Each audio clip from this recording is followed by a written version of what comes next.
but I'm going to try real hard. All right, my name's Jim Murphy. I know most of you. I work with Azure Water, and I provided the equipment and chemistry for this building. Okay, so that's my introduction. We're all set there? Okay. All right, the first system we're going to look at is this Glycol Feeder. But before we get into the Glycol Feeder, there's a decision you guys have to make. The Glycol Feeder will automatically make up on pressure if you wanted to, or it can be run manually. I'm not really a big fan of automatic makeup of glycol because you should know when the hell the system has a leak. I mean, there's no way it should be running all the time if the system's tight. And on a brand new system, I don't think you want to come on. You want to know what the hell's going on, okay? So that's just would be my recommendation. How you want us to set this up is totally up to you guys, all right, whether it's automatic or manual. Right now it's manual when we do this. But the system consists of, you know, a 50-gallon plastic tank that you're going to add some pre-mixed glycol. With glycol, typically when you buy a concentrated glycol, it's 95% and it's 5% inhibitors on top of it. You always want to make sure you get the hydronic fluid when you buy it, not just straight glycol. Glycol in and of itself is kind of corrosive. That's why you need the inhibitors added. So you have two choices when you're making up a solution. I think we're going to try to run about a 30% mixture in this system over here. You can buy a pre-made solution at 30%, or you can buy the glycol at 95% and make up your own 30% solution, okay? Two ways to go on this, however you want to make it out. But anyways, the system itself consists of, you know, obviously the 50-gallon tank, a gear pump on the bottom, which will do 100 PSI. The system is running about 75 and talking to Chris, with about, you know, 30 PSI on the suction, 35% on the 35 PSI on the suction. Right now, the injection point is on the suction side of your glycol pumps, and what have you. And when Chris needs to add fluid, he turns it on manually. Right now, okay. We still included with this. You get a level alarm, okay, which still has to be tied into the controller. I haven't done that yet. All right, so we get a level alarm. You have a low level alarm, okay, also as well, okay, which is piped in to start with. The system itself has a dry contact that you can tie into the building system if you want it, what have you. We come with a pressure relief, which is currently set at 50 pounds.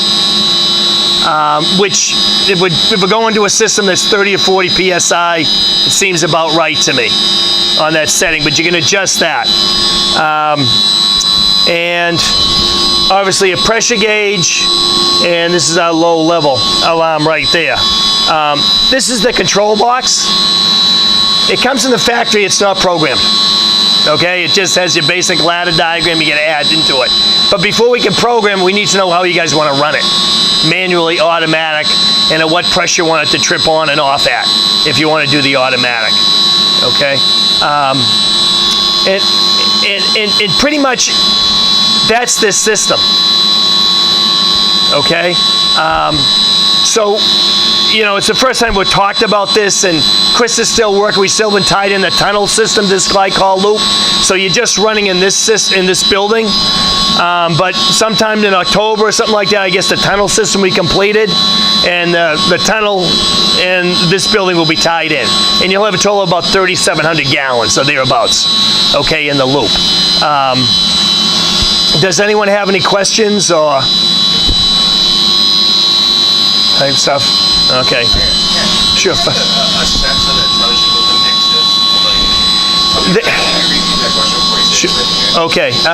The question was, do they make a sensor? I'm assuming an online sensor that tells us about glycol. That is what the percentage is that you can read. None I've seen installed, but it's pretty simple. I mean, you guys have all used it. It's a refractometer.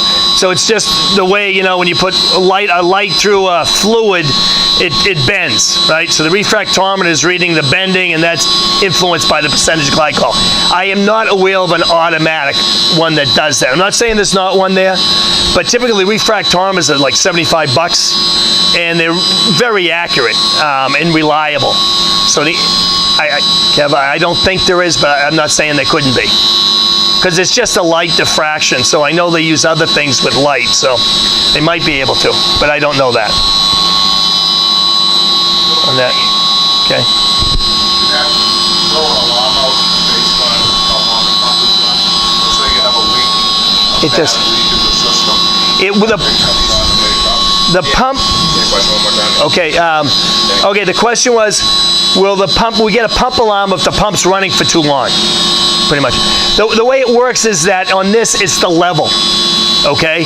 You'll get a low level alarm. Is what you'll get. And what have you. So I get that, that reflects back on the pump, but there's nothing on the pump or pump operational time.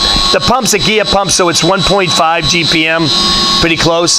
So it's going to give you maybe, if we fill this thing to the top or whatever, it might give you 40 minutes, something like that. 40, a little bit less, I would think.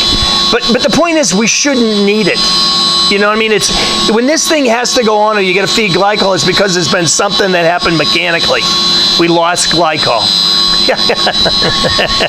Which, of course, we all know systems, that never happens in systems. Not on this campus, anyways. Anyone else? Okay. The other thing I want to point out, so that's the Glycol Feeder. Most of you guys have my email and that type of stuff on telephone. Just call me.